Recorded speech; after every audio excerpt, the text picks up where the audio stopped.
వస్త్రం కానీ నీల వస్త్రం కానీ ధరించినట్టయితే వారికి ఒక గౌరవాన్ని మనం ఇచ్చడం జరుగుతూ ఉంటుంది. అదేవిధంగా ఈ యొక్క నల్లని దుస్తులు ధరించడం వల్ల ఈ నల్లని దుస్తులు ఏంటంటే ఎక్కువగా వేడిని గ్రహిస్తూ ఉంటుంది. కాబట్టి మనలో ఉన్నటువంటి చలిదనాన్ని మొత్తం కూడా పోగొట్టడానికి కూడా నల్లని దుస్తులు చాలా మంచిది. ఇక మధ్యాహ్నం పూట నిద్ర అనేది పోకూడదు. ఎందుకంటే సాత్విక మార్గాన్ని అనుసరించడానికి అప్రమత్తంగా ఉండండి అని మన ఇంద్రియాలను మనం నియంత్రించుకోవాలి. కాబట్టి మధ్యాహ్నం పూట నిద్రపోవడం వలన దానివల్ల ఏంటంటే మనసుకు, అదేవిధంగా శరీరానికి, బుద్ధికి, వీటి మొత్తానికి కూడా కొన్ని రకాలైనటువంటి అనారోగ్యాలు చేకూర్చే అవకాశము ఈ మధ్యాహ్న నిద్ర వల్ల వస్తూ ఉంటుంది.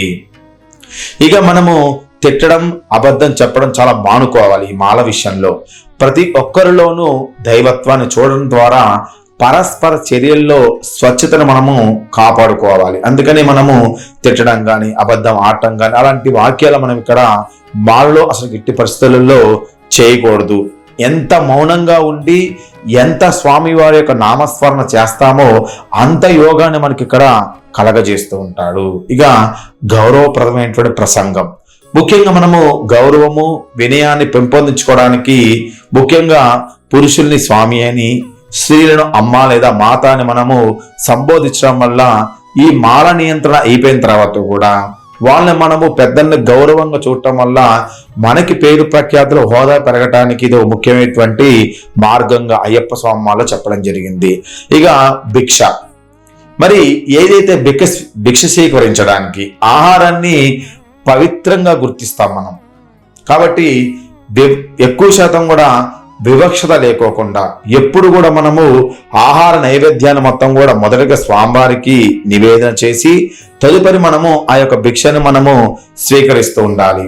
ఏదైతే భిక్ష ఉందో అది మీ యొక్క మెడలో ఉన్నటువంటి స్వామివారికి ఆహారంగా చూపించి తర్వాత మీరు దాన్ని స్వీకరించినట్టయితే భిక్ష అనేది పరిపూర్ణంగా జరుగుతుంది. ఈ నియమాలు మనకి మనసుకు, శరీరానికి, ఆత్మని శుద్ధి చేయడానికి, క్రమశిక్షణ, వినయం, భక్తిభావాన్ని పెంపొందించుకోవడానికి లక్ష్యంగా ముఖ్యంగా ధర్మశాస్త్ర అయ్యప్ప స్వామి వారి యొక్క మాల పెట్టడం అనేది జరిగింది. ఈ దీక్షను చేపట్టే వారందరికీ స్వామివారికి విజయము, ఆధ్యాత్మిక వృద్ధి అనేది కలిగే విధంగా అయ్యప్ప స్వామి వారిని కోరుకుంటూ మీ భరద్వాజ శర్మ. స్వామియే శరణమయ్యప్ప.